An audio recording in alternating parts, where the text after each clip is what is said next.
Hello. Based on various factors like scenery, water quality, amenities, and overall experience, some of the top-rated beaches in America include Siesta Beach, Florida, known for its powdery white sand and clear waters.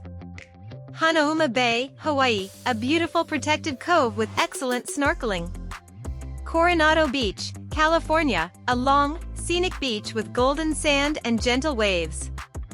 Clearwater Beach, Florida, popular for its soft white sand and calm waters. Kaanapali Beach, Hawaii, offers stunning views and great swimming conditions. However, the best beach can be subjective and depend on personal preferences. Some might prioritize surfing conditions, while others may value family-friendly amenities or seclusion. Would you like me to elaborate on any of these beaches or discuss what factors you find most important in a beach? Like video. Bye.